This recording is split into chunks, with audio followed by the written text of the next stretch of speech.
Do you think every brand should be considering this? Well, you want to go first? Meet Anders Bill and Andy Cloyd, the minds behind Superphilly, a startup helping the world's top brands craft influencer campaigns that actually win. They take us through their playbook for success, minus the bullshit. Creators are distribution. Every brand needs distribution. Love that. Big brands have a filtering problem more than a discovery problem. Does that limit the number of creators or influencers you can work with? There's probably only 1 to 10,000 creators that are even a fit for your brand. There's probably like 100 that are perfect. The creators only want to work with those brands. No creator wants to get sent a script. You should want your creators to get rich. And if I was starting a brand, I would think about putting them on like cap table. I think that is the creator economy. Whether you're an influencer pro or just getting started, this one's for you. Great to have you on here. I don't know anything you just said. What did you just say? It's the accent, okay. Thanks for coming on, lads. Great to have you here. Yeah, it's brilliant. I'd love to welcome you here to the lock-in. Can we call it the lock-in even though we're not in the pub? Is that, yeah, we can? Okay, great, yeah. It's a remote location lock-in. Yeah. Sounds a little weird when you're in the Airbnb, but yeah, delighted to have you on board. You guys have obviously been in the creator space for quite a while. You launched Superphilly in 2021, so you know a lot about the influencer economy, the creator economy. And one question we get asked, I think, most often from all the brands we speak to is, how do I get into that space? How do I launch a program? How do I scale this thing? How do I know this is working? And I think you two probably have the best insight out of anyone to look at all the customers that you have and see what's working and what's not. So we'd love to dive into that today and pick your brains, I guess, on what works and what doesn't. Yeah, it's a hard question. I mean, like Andy and I always get asked what our ICP is, what's our ideal customer? And we used to say it's this type of brand or this type of industry. And the truth is it's really an executive team that values the channel. Yeah. Because you can make creator marketing work for a beverage brand that's ready to drink, or for a fashion company, or for a beauty brand. But if you're not locked in and aligned from the top down, you're going to have all these misaligned incentives. People aren't going to know where creators fit into their business, right? So some people, and you even mentioned this earlier today, some people see creators as just like last click revenue, which is like, okay, I pay you $2,000 for a post, and then does it generate more than $2,000, right? And that is okay to view it as last click revenue, but it also is feeding your paid media cycle. It's feeding maybe some content you have on your website. And so I think the brands that are doing really well get alignment from multiple members of their team as to what the value of creators is in their business. And the ones that are really crushing it recognize that creators are the new distribution channel, right? Like, with that in mind, then, do you think, like, before jumping into setting up these campaigns and launching these, do you think every brand should be considering this? Is this something that only a subset should think about, or are you saying every single brand needs to align on this and should be considering it? Creators are distribution, so every brand needs distribution. Like, if you launch the best, most comfortable sock in the world, no one knows about it. No one cares. So unless you're a savant on the paid media side, because let's be real, e-commerce is really split up across paid media, some organic social, and then it's creator, right? If you are excellent at organic social, which is super hard to do, super hard, then maybe. If you're amazing at paid media, maybe. But I believe you should be doing all three of them, and they all three kind of rely on creators as well. And so I don't really believe, and obviously I'm very biased, you can run a massive business without thinking about creators. That doesn't mean you're running a last click affiliate program, creator program, but you do have to have them as a big part of your business for content, because content is everything when it comes to paid media or organic social. And let's just be real, like, social is where everyone is, right? Yeah. Like, our parents' generation still watches, I think it's like 4 hours of TV a day, which feels overwhelming. That number feels overwhelming. And then you realize that time has shifted to socials. And it's such an obvious fact, but it's just where eyeballs are in the attention economy that we're in. Do you find that certain product categories are far more advanced in this world then? I'm thinking cosmetics, beauty, Fashion, by far. And I think too, also, like, different categories have different, like, long-term successes. Like, almost every R&D beverage is eventually going to end up in retail. So, like, the way that they're thinking about distribution and, like, how creators play into how they're building their business is probably going to be very different than a supplements company who's partnering and is like, they're cranking, like, conversion on platform or, straight out with these partnerships. Whereas you think about, like, a launch, like one of our really good friends, Woody, just launched the brand W. Doesn't even have a product you can buy online, but went full bore into creators from day zero on the launch, because that was the way of like driving awareness, driving the virality, driving that person walking through Walmart and seeing the brand and being like, oh, that yellow color right there. Like I saw that in the press box that they sent to, Odell Beckham Jr. I don't know. I was just thinking about that because Pro Mix, he was like one of the people there. So I think like really mapping what does success look like and for our company, and then that being very indicative of like what does our strategy look like for this channel, because there's a lot of different parameters that you can measure and view success on, and some that you can't measure. But like sometimes you have to just give it time and give it faith that it's going to work out. And I think another thing that we see people go wrong is they turn it on and in the first month they're like, where's the revenue? Not working. It takes time. You're building community, you're building awareness, all these things. Just like any other funnel, you've got to weed people through it. So did your mate set up a business, doesn't have a product to sell, and it's like, I'm going to go and get some influencers because I know, or I have an idea of the type of person I'm going to hit with whatever I do build? Is that? There's some people, I mean, this is a concept we've talked about a lot, which is instead of product market fit, it's product creator fit. So, for creators, what would theoretically be the product that they could sell into their audience with the highest conversion rate and the highest longevity, right? And I think there's also this big kind of myth in general, and I was just talking to one of our big creator-led brands about this, where not all creators should be launching a platform that's like industry leading for many different types of products, right? Maybe they should launch one saucepan and it's like great and they'll make $1 million or $2 million and they can crush it. And that's amazing if they capitalize that business properly, right? But if they go for a different capital structure, that's when they maybe get in hot water. But can you reverse engineer a product for an audience? Absolutely. And you can survey your audience. You can think about, if you had 5 friends that are creators, I mean, they are talent, right? So I would be surveying their audience around what they're interested in. There is a little bit of caution there, which is people don't always know what they want. And I think you have to do the product creator fit exercise and understand what is kind of like the purchase cycle around those customers. What else are they buying? Why do they follow you? And there's amazing exercises to do in product creator fit. I remember chatting to Jack a few years ago and he always said, if I was to start a new business tomorrow and get to $1 billion as quick as I could, I wouldn't even think about the product that I'm selling. I'd go straight and find the right influencer, understand who their followers are, and just design a product around that. He's like, you've already cracked distribution before you've even thought about the product side. Is that kind of what Prime is all about then?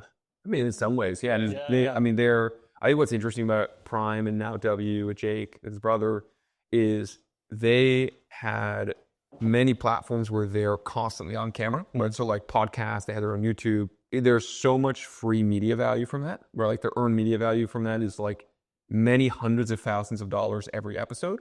And then they also had, those brothers have an ability to move people physically, and have a very, very tight audience. Ready to drink is an extremely hard category, but I think they went after something that people know. It's Gatorade, and they went back at Middle America, So like taking that category and knowing what category you're in and who you're pinning yourself against was why I think it was so powerful.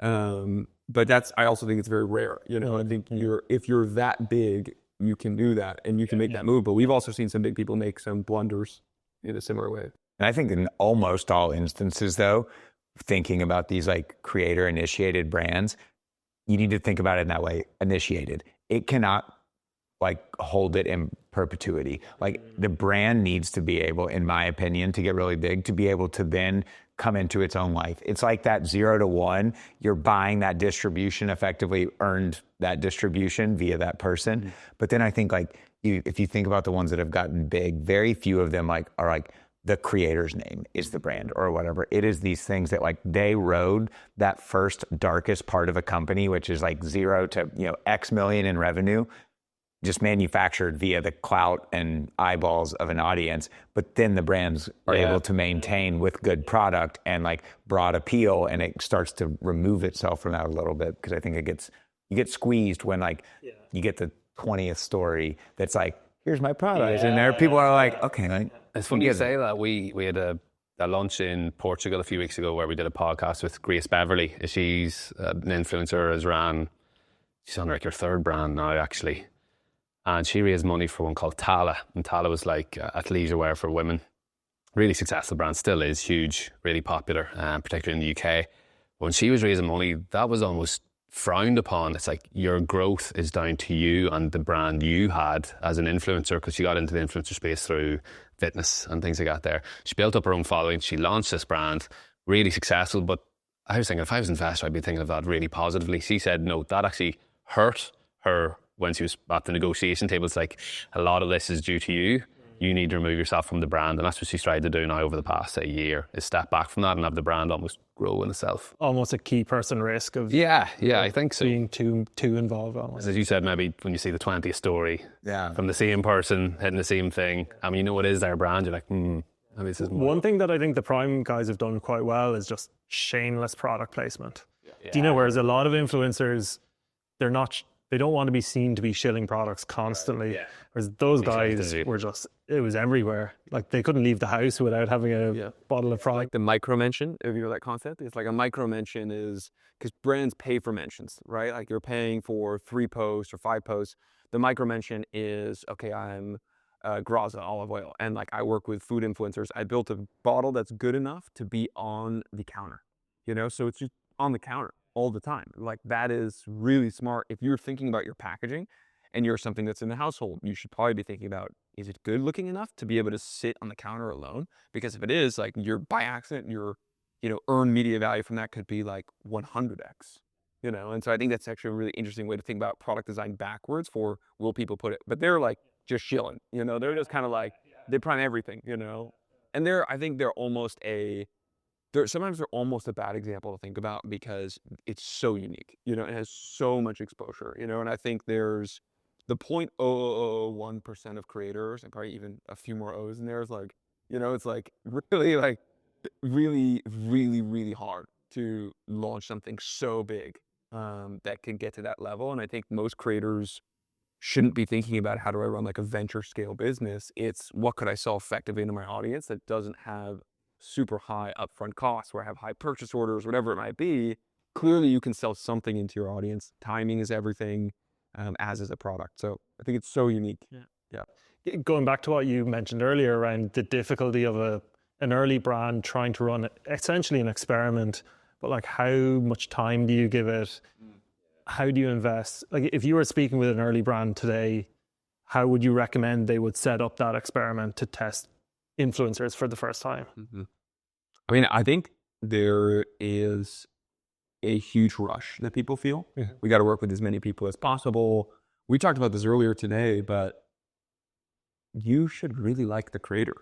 You should really like their content, and you should have a deep understanding why it's going to resonate with their audience. And so, I mean, we see the results of some of these brands that do 100, 200, 300, 400, 500 million in revenue. And then their creator programs are in the single digit millions or double digit millions. And it took them years to get there, usually. And when you actually even look at the results from those top brands, it's still the Pareto principle, right? It's still a distribution of the top creators. And so a lot of brands start and they feel really behind. But if they looked at all the numbers of these top performing programs and they realized, hey, the top 40 creators brought in 80% of the revenue, you as a net new brand can say, well, if I just find a couple of them that I really align myself with, then I can get that pull forward. And so I think people are in a rush for this very high top of funnel strategy, and it's a huge mistake. You're the founder of that business. Go meet up with those creators, and you should have a very intimate knowledge about what their audience is, and you should love their content, you know, because people will feel that misalignment. 100%. So we're going to dive into sourcing and vetting creators, into activation, into measurement. But before doing that, based on what we've just talked about, if you're to start a brand, let's say in the next few months, with a creator or an influencer, who would that be? Or is there one that you particularly like? I mean, I was thinking, so I do a ton of guitar. That's like my YouTube algorithm. And there's this guy, I guess he slightly beat me to the punch because he just launched a product, but his name's Michael Palmisano. And he like built his full brand with just extremely authentic reviews of songs, listening live, and you'd watch his reaction. And he built this like, he would do, you know, every time he would do an artist song breakdown, that whole artist community would find it. And so he kind of built it like almost like pond by pond, you know, lily pad to lily pad. So it's like, but before he knows it, he's got millions of followers now. And then I was just on this thing last night and he just launched a pedal. He just built this audience for at least 4 years. And the first product just came out, and I bet they sold like hotcakes. Yeah. Like it's just like Michael, he's the most authentic guy. Yeah. He reacts to the music. It's so soulful. It's so authentic. And then here's the pedal. With that in mind, okay, that's the same brand now has done that. When I looked at some of the material that you produce and content you produce, you kind of break it up into 3 sections. You've got sourcing and vetting. You've got the activation piece, how to actually launch some of these partnerships and campaigns. Then lastly, how do I actually measure this? Would love to pick your brains on each of those 3 and maybe start with sourcing and vetting. For a brand today, I'd say a brand doing a couple million revenue, and we can then talk about the differences in bigger brands, smaller brands. How do you go about that sourcing and vetting process today? How do you decide what you're really looking for? I mean, sourcing and vetting based on the size of the company is super important, because if you're bigger than, let's say, 10 million, you have brand equity, right? Meaning you have people that have really purchased your product and that they're probably already want to be creators for you. They probably do have a following. And so it's actually more of a filtering problem more than it is like discovering net new. Not to say that discovering net new isn't a problem. Yeah. Sourcing and vetting is the backbone issue, I would say, in the creator economy, right? Where a lot of brands come to us, wondering how can we discover net new creators? The truth of the first 10 years of a creator economy and SaaS tooling is, hey, here's a database of 20 million creators. Like, good luck, And we would actually talk to a lot of these brands and we're like, are you using that? Yeah, sometimes I'm using like this. Are you getting top performing creators from that? And the answer was usually no.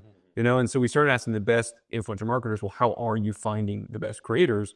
And a lot of time it was through like competitive insights, looking through other brands that they admire or that are tangential to theirs to find creators that could be really interesting. And another was just going on the social platforms directly. Okay. And actually going through and seeing, sometimes like you could make a blank Instagram account and then you could follow a few hashtags and a few creators that are just in that category. The algorithm will show you people that are probably really great for you to work with, So like, I personally, if I was starting a brand today, I would make a separate Instagram account that's actually just for sourcing, or it's like a private account based off of our own account. And then I would follow a handful of creators that we really admire, and then I would look at my For You page and I would only engage with content that is really, really targeted to who we are, because the algorithm is amazing at bringing people to you. That will actually surface that to you organically then. Exactly. And then you'll create a list from that, right? And so we do have people that on our team that help other brands build lists. We do have other tools like social listening that basically it collects all content you're tagged in. So like on any Instagram post, like if Andy's trying to, use his products and as asking the brand a question, that'll come up like in their super affiliate page. That's all great. But I think in the end of the day, it doesn't replace having someone amazing at finding these creators. I will say there's another tier of the market, which is there's other agencies and other groups and talent agencies as well, where they just have a roster of clients, And so when you think about spend, if you're thinking about spending money up front with creators versus affiliate, it's a very different conversation. So the upfront, you usually go to an agency that has a roster of talent. So they have a few hundred people they represent. It's like if CAA, like that represents actors and comedians, et cetera, has scale, because it really has, it's much more fractionalized.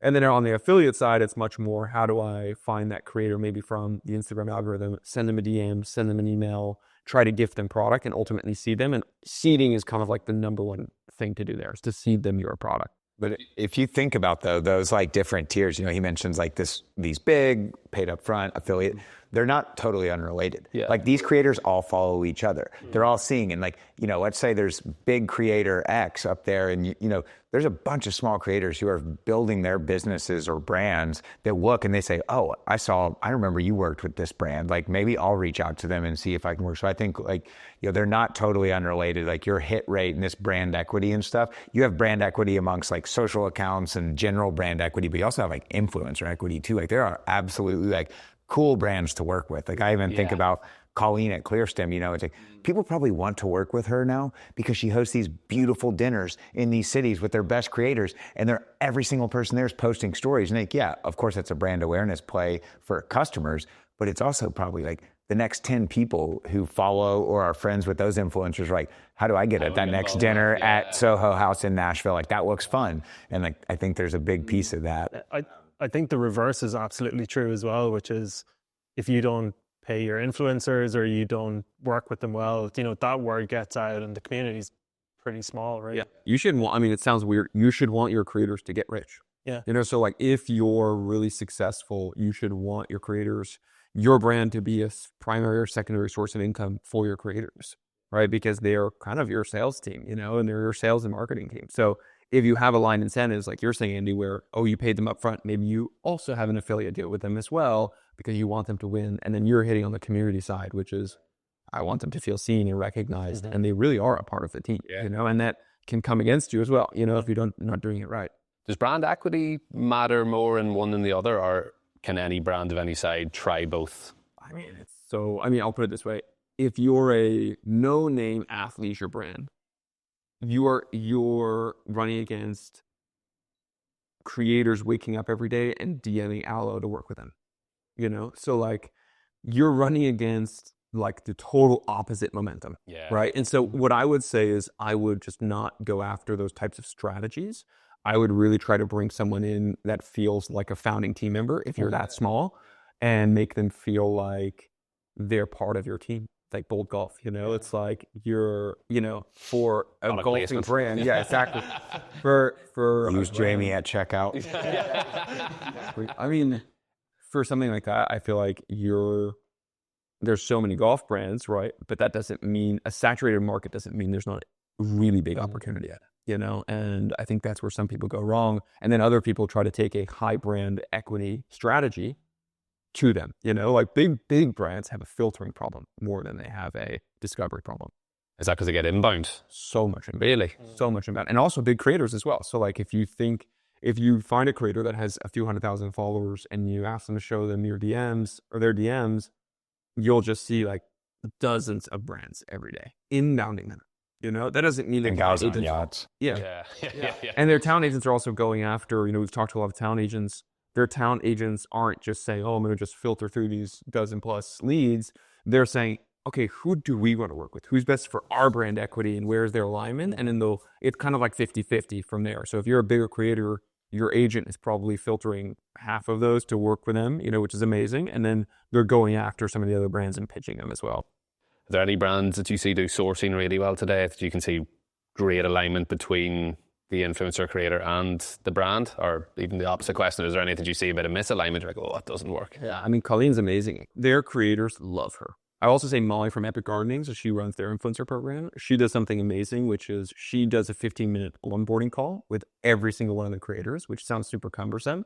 But almost, I think it was like 95% of the creators that she talked to, that was their first time ever talking to the brand on a phone call.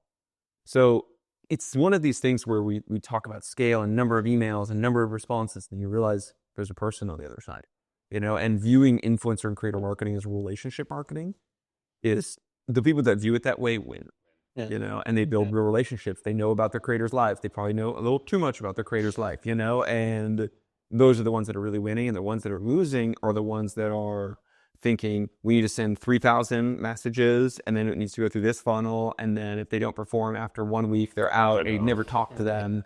And like that can work for a little bit if you have very high brand equity, but I think that's very transactional. And I also would argue that the content those creators make translates into that transactional nature because you haven't distilled the ethos to them about who your business is. Does that limit the number of creators or influencers you can work with then as a brand if you have to build these relationships? Question. I mean, we always, the world always seems so big, right? Yeah. It's like, oh, it's so many millions of people. When you really think about it, for your category and for your brand, there's probably like a handful of thousands into like tens of thousands of people that are like a fit for your brand, right? And so view it small and just say, hey, like I'll put it as this example too. Someone told me this really early on as startup advice.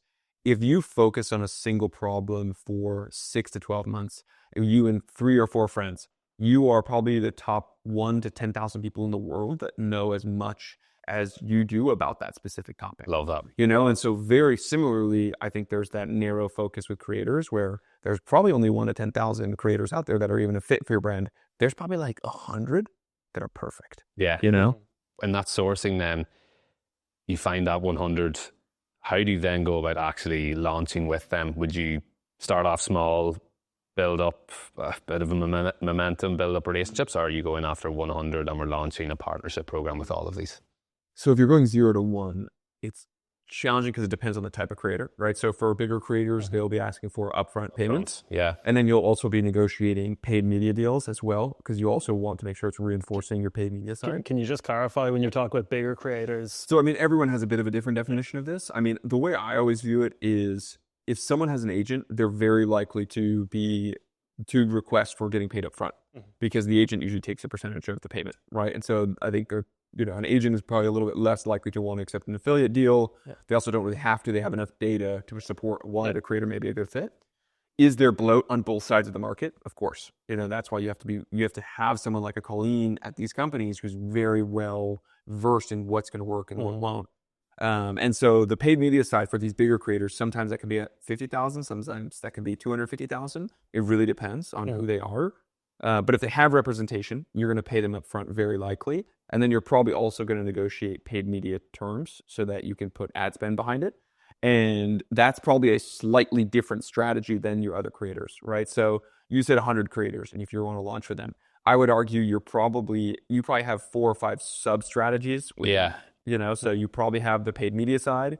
You probably have the paid up front, like last click group, which is we paid them $2K, per post. We want to make roughly $2K in organic back. And then you have a huge bucket, probably a more affiliate based, that are getting paid on commission. And that group we see that collection of that group, right, within Superfed. So the affiliate, the paid media, the upfront. Whether or not to launch them all at one time, I would say you're going to slow roll them anyways, and you're going to learn a ton. So I would not recommend launching them all at once. And you also have to define a budget. Yeah. What are we comfortable? Okay, it feels super uncomfortable spending 10 grand. That person's asking for a post. That sounds like most people would go, that's ridiculous. They're charging that money.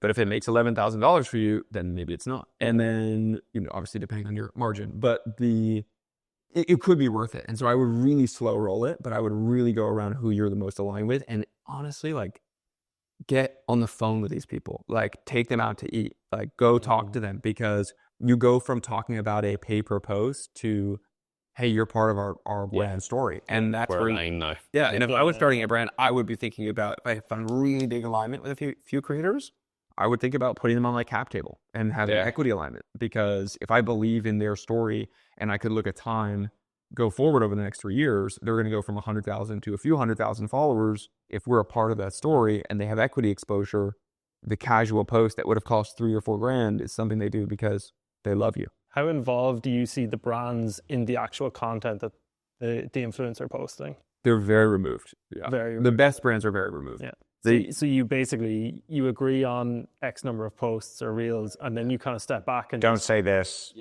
can't say that, and basics. Or otherwise, for the most part, the best brands. And not to mention, once again, the creators only want to work with those brands. No creator wants to get sent a script and it's and they read it and they're like if they don't have that ability to adapt it to their own audience and stuff. Now I feel like that's not authentic. That's very away. But I think going off what Anders is saying, it's at every stage of building anything, it's almost always take advantage of the things that are unique to your stage and scale. So it's early days of launching one of these programs, like Anders said, get on the call with them, bring them together also and let them connect with one another, engage it like a community. Are you the founder or whoever going to be able to onboard every person forever in perpetuity of the company? Probably not. But at the early stage, you can. And guess what? The CEO of some Procter & Gamble owned brand is not talking to any creators. I'll tell you that for sure. So just use that little magic that you have at a given point in time and, take advantage of that. It won't last forever, but it can get you started. It really depends where you are as a brand. And if you were, let's say, at that 0 stage, you might start with the low risk affiliate, go slowly, find somebody who's the right fit, build a relationship. Is it just higher risk to do the pay up front, or in your experience, have you seen that work well, where agents can give you enough data to say, this is not high risk because look at the results that we get across everyone else? I would avoid any pay per post that's a single post, because, you're warming up your audience. The algorithm can have a weird day. It can be something that happens in the world. So we really don't see or recommend people doing the one-off posts, and that is scary because you have bigger commitments, right? Yeah. Even think about YouTube versus Instagram, right? Instagram can still be super expensive, for upfront payments, but YouTubers create less videos because of just a longer form. And so it's going to be much more expensive, much higher risk. And so it really depends. I mean, if I was very small and had very little budget, I would be thinking about cap table if I was really aligned with the creator. And I'd be thinking about affiliate and cap table, which sounds very scary. Yeah. But the creators that are put up by it, I totally understand it. People have their own incentive, they have their own families, they have to do what's best for them. But if you're looking for a creator that is the best in the golfing world and is amazing at reviewing all the net new drivers that are out there, they're going to do it because they love doing that. They're going to do that for the next 5 years, and even if their audience only grows by a few thousand people, I bet you that's a very high propensity to consume, from that creator, and so I think there's always a ton of value in thinking about cap table very early on, because you have zero leverage, you have no leverage. And that's where there's this really difficult capital structure. And I'm sure you have interviewed so many founders. The capital structure in the market that we're in is very challenging, where if you've run a brand in the past or a lot of people, you can raise some money, you can get past some of these early challenges. But if you don't, you have no leverage and you're trying to put venture money into purchase orders or into Meta and maybe some of these creator partnerships, and that's super scary. Yeah. Something you mentioned earlier on the paid media side, so whenever you do the pay up front, do you negotiate that separately? That you do? Yeah, you negotiate it. So all you're doing is paying them to post from them, and for you to reuse any of that content, it is a separate agreement. But I guess it's less risk because now you're controlling the ads. So it's separate, but it's usually negotiated at the same time, meaning, so Meta announced whitelisting like maybe 5+ years ago. They've changed it now to called partner ads. And basically, when you're swiping on Instagram, you'll see every few posts, you'll get an ad, right? Sometimes it'll be a clear-cut ad for XYZ product, or it'll show Andy Cloyd sponsored for his Tar and spoon. Yeah.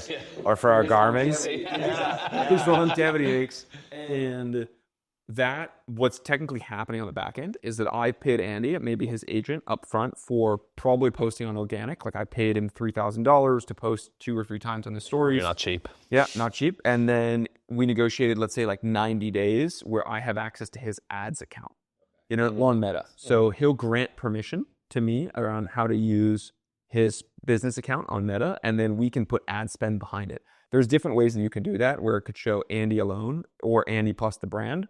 And then a lot of the creators love it too because it grows their following, right? Because you're putting ad spend behind their account, and the CTA, right? The call to action is usually to the website. But it's super effective for some brands. For some brands, it doesn't land, but we've seen it be super, super effective. And some brands that do it really well, it becomes 30+% of their entire ad account. And then very importantly, you can also use Andy's content if you negotiated it properly for your normal ads account.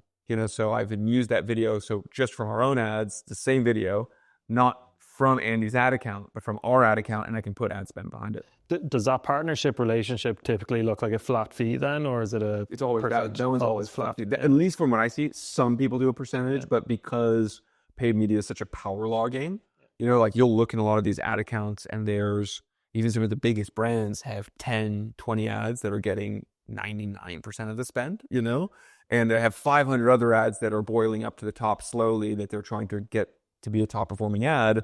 So it could be super expensive if you do that. Well, and if you think about it, it's very different too, because, an affiliate relationship, it's like I'm paying X when I get order Y. Like they're still buying that media placement. So, in terms of like how much do you pay for the volume of dollars that go in, it's just a little bit like less clear cut of an equation than like an affiliate relationship. Because like those sales, there's some number of those sales that would have happened with another piece of creative or on another account, and it's all like incrementality and things like that.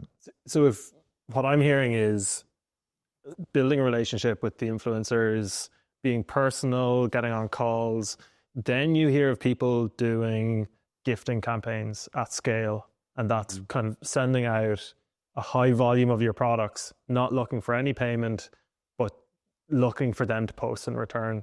Is that just a totally different strategy, or how do these two worlds kind of play together? They're very connected. So a lot of times, a lot of those paid media partnerships will happen because they gift it. And I know a lot of influencer marketers who literally don't ask the creator to do anything ever, and they gift them the product. And you're seeing actually a lot. There was during this Black Friday, Cyber Monday campaign, I can't remember the brand, they sent a bunch of creators empty boxes. I'm not sure if you saw this. And they were like, hey, fill this up with products that you never used, and we'll gift it to like this charity. It was amazing. It was like a really great cause. And it's because like most of these brands are just giving out product all the time, which is okay. Obviously, there's negative externalities of that where brand or a lot of creators get products they'll never use. But also the positive side of it, right? The positive externality is that a lot of people don't want inauthentic content, where there's not alignment, right? If you have a very aggressive retinol product for skincare, you don't want someone just using it and not having used it for months, right? Yeah. Like there's hair growth and supplements and people talking about the benefits. And I think the consumer base that we're all living in now, the Gen Z millennials and like a little bit of the older millennials are really smart around what they think is real or not. And I think people don't give consumers enough credit as to how smart people have gotten around creator marketing and being the consumer side of that. And so I think a lot of people know that they want to lead now with gifting and kind of no strings attached gifting. And you have to have the confidence in your product that someone will make something great from it. Yeah. Is that a shift you've seen then of all the data and insights you gather from your platform, a shift into gifting? Or have you seen things moving towards more affiliate, low risk, or big bets and pay up front? We're so agnostic as to what stage you're at. We try to go, and we're very interested in the up market, but we inherit bigger programs often, right? So they're brought in from other platforms where a big part of super affiliate is that we can manage many different strategies of your creator marketing strategy, right? Because it's not one thing, right? So you'll have a group of people you just do seeding with. Great. You can do that on super affiliate. You can do that across many of your programs. If you just have a paid media one that's just with agents, you can run that with super affiliate too. So in short, we work with so many different people that run it differently, and it doesn't even really matter what stage they're at or what industry they're at. A lot of it's the internal ethos around, hey, if I have a $500 product, I can't gift it all the time, And so those are the ones that struggle maybe on TikTok Shop, right? Which is kind of like a lower AOV direct purchase type channel. And that's very challenging for them to run on a channel like that. Gotcha. Okay. So we've covered sourcing. I think at that, it's all about alignment and building relationships. Yeah. That's the key there. You think everybody should be thinking about their creator strategy at the exact level, really. It has to be a distribution channel. You've now sourced, you've vetted, you've decided if you're going down this much in affiliate, this much pay up front. How do you actually measure what's working and what's not? Because that's always been a challenge in the space where the affiliate stuff's pretty easy, I guess, or easier. But in the bigger plays where you're paying up front, how do you measure success? I always ask people how they purchase something. And I'm like, when was the last time you purchased direct response from a coupon? And some people would say sometimes, some people would say when there was an amazing deal. There has to be this admittance that the buyer's journey is chaos.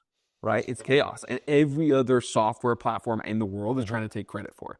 So if I am still buying that product from Andy, and I got influenced by that, swipe up Instagram story and I clicked on it, I probably swiped off and did literally anything else in my life. Like I went on TikTok and I watched YouTube and I Googled something and then I went on a walk. And then like 3 days later, I saw it in my buddy's kitchen and I remember, Andy had that product. Maybe I use code Andy.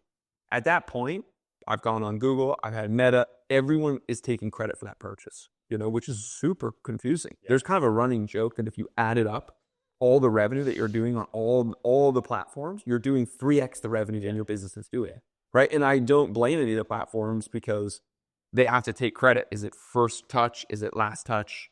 And so you as a brand have to decide how you want to measure it. And also you can't undercut influencer next to the other channels. So for example, if I'm judging influencer on last click revenue, but I'm judging paid media on 30-day attribution windows, it kind of is unfair, because you're not counting it the same. And so we have the ability to be very flexible within super affiliate because you can have attribution windows or you cannot. You can do last click revenue where did I buy right from your code right away? Did I buy from your code, but in 30 days?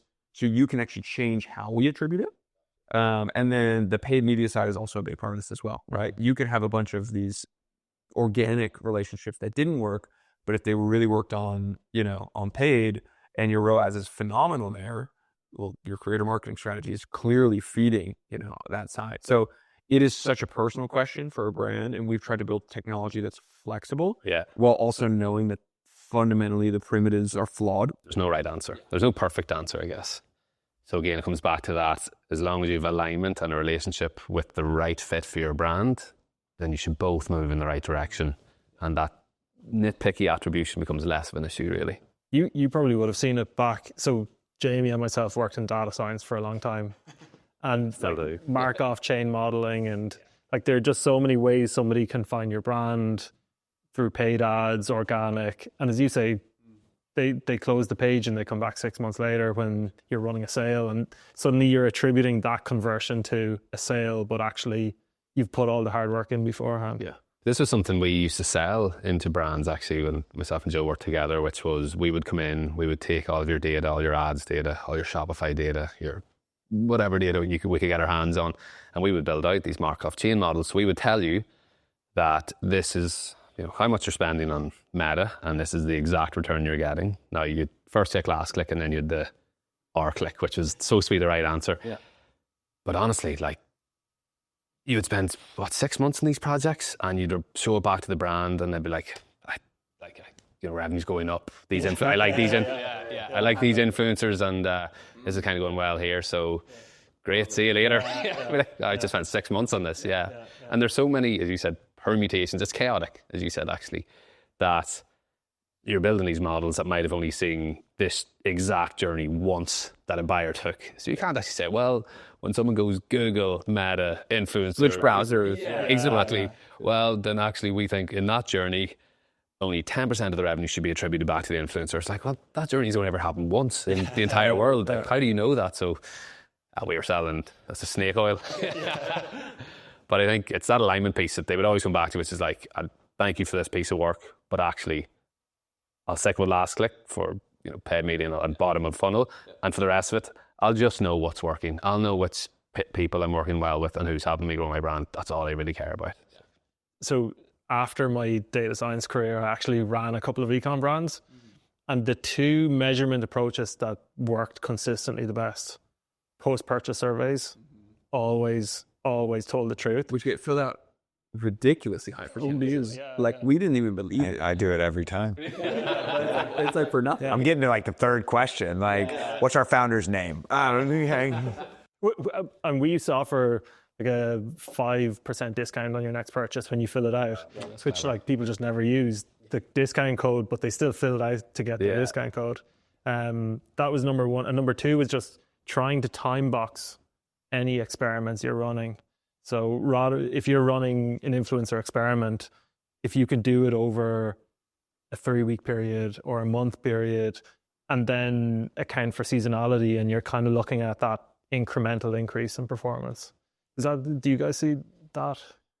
I think a lot of brands kind of just say we're in the ballpark, and they take these post-purchase, and I think there's been huge pieces of software that have been built, sold, repackaged to try to do those things, and I think it actually really depends on how the executive team wants to deal with the issue on an emotional level, because some people want to feel like it's all controllable, and it's not, and then they want to, causality versus correlation is one of the biggest issues in all of ecom, right? Because you can test 20 landing pages and say this converted at 0.X% better, but maybe the algorithm had a day where it brought higher quality traffic to that, and you have no idea. And so I think we're very trepidatious where we see people that are like very causal versus correlated, and I think we kind of like go off the post-purchase survey as well, and I think it's an amazing finger in the air exercise. It's like pricing.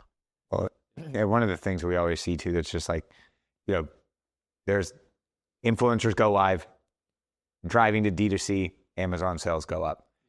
Most people don't even have the granularity to see that, but like it happens, and we see it all the time. And it's you get 10 people to post, and they go find you everywhere else except for where you wanted to send them, and now you got to like figure out what do we make of that. We should do it again for sure, but I don't know how. I love how when we can't get the answers to these things, everyone just always goes, it's just a halo effect. It's all fine. It's all going in the right direction. We don't care. Brilliant.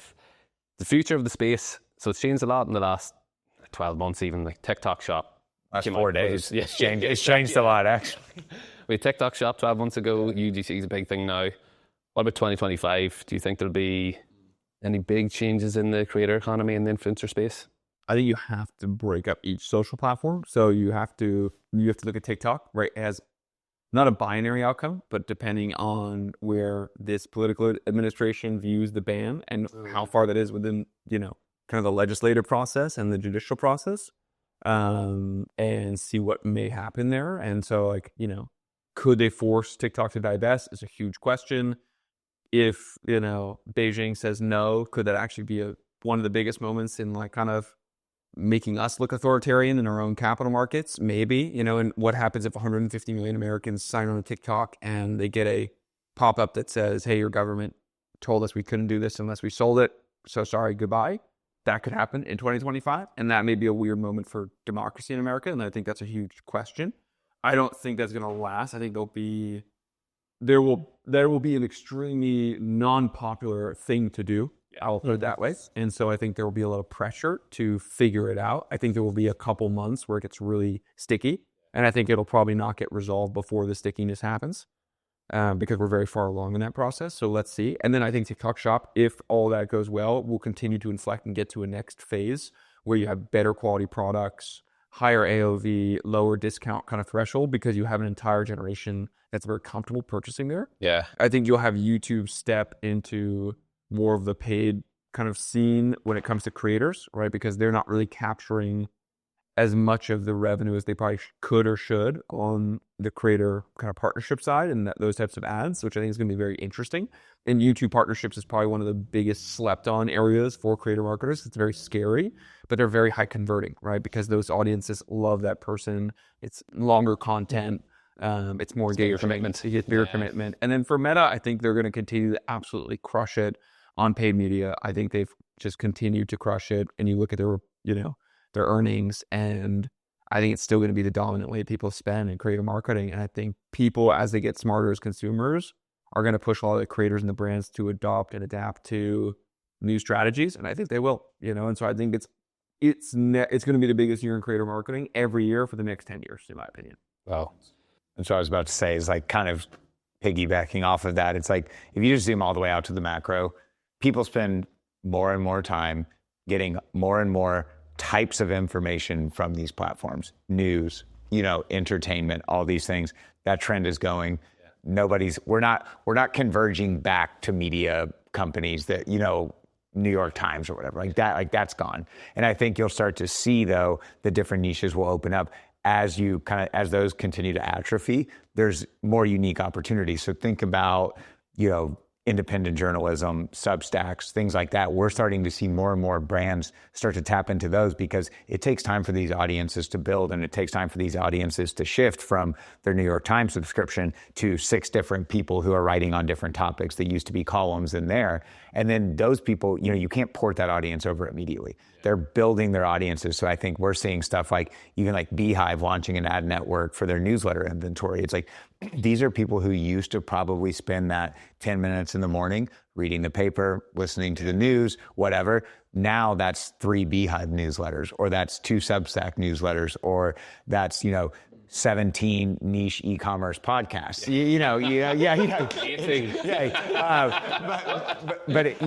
So you get like, I do think, though, that there's all these opportunities that are really starting to pop up. And as those individual businesses scale, the opportunity scales, like for all the people who are trying to reach those audiences. Because at the end of the day, people are going to buy stuff, and people need to be entertained or discover somewhere. And that's democratizing. And I think that is the creator economy. It's like what used to be entertainment on your cable TV is now shows or people posting stories about their life. And I think that, to Andre's point, that's going to continue, and that just creates all the more opportunity. And it gives brands more opportunity to get targeted on where they invest and how they invest in those channels based on the company that they're building, their goals, budgets, all of that type of stuff. How are you guys seeing AI play out in the influencer space? I mean, I think people sleep on the fact that AI is the backbone of all of these algorithms already, So like everything that's done in the algorithm is AI, And so I think that is the backbone of the creator economy. I think people probably oversell how AI affects different workflows within the creator economy, because we've all talked about it today. I need to build a relationship with you. Does a creator want to build a relationship with this random AI from this brand? No. They don't. They want to know that person by name, and they want to be like, hey, let's go get lunch when you're in my city, and meet up. And so I think a lot of the value accrual will go to the players that exist today in the algorithms at a consumer level. And then I think they will likely continue to push AI-enabled APIs that are helpful for the ecosystem. And if you think about image and likeness, when it comes to AI across all these different categories, music royalties and licensing, creator licensing, like if you think about, it's going to be so interesting to watch it play out. And I don't have the answer, but like, will audiences stand behind AI enabled content or likenesses or whatever? Meta started their little celebrity creator chatbot, AI driven thing where you could chat with the celebrity, already shut it down. So that kind of starts to make me think like authenticity actually increases in importance in a world where the quantity of content that can be created becomes infinite.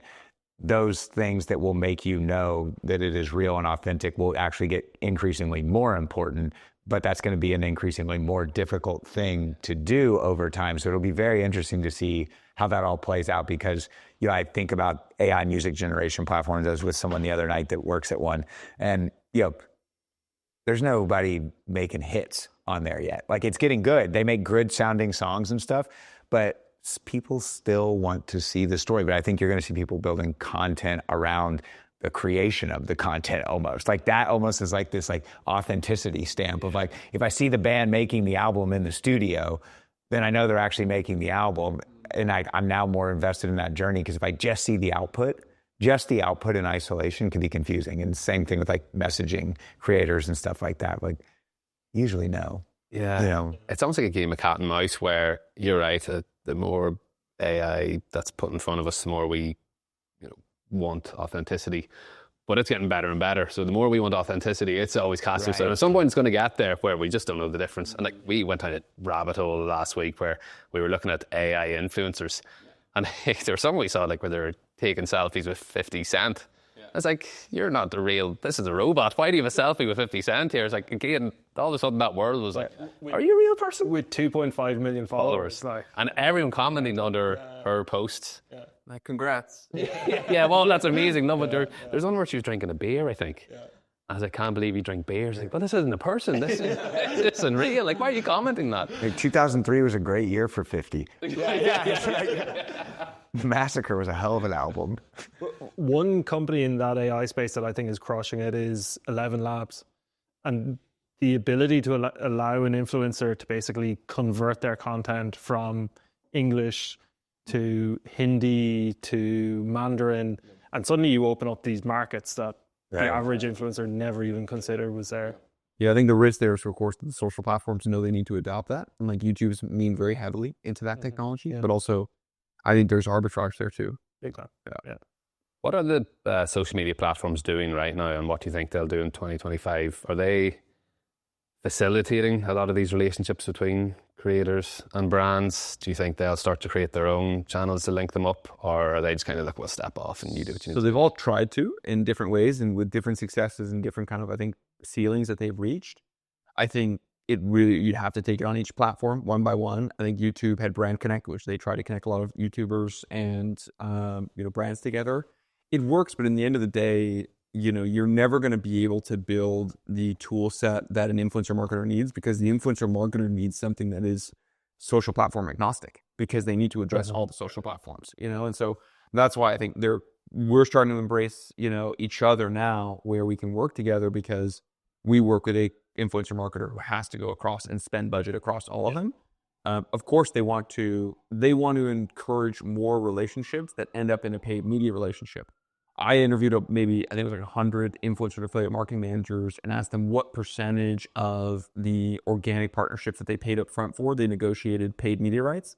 And it was like 70% plus, right? Meaning if you're at Meta and you want to invest in more paid media partnerships, you have to create all the infrastructure for more organic to happen.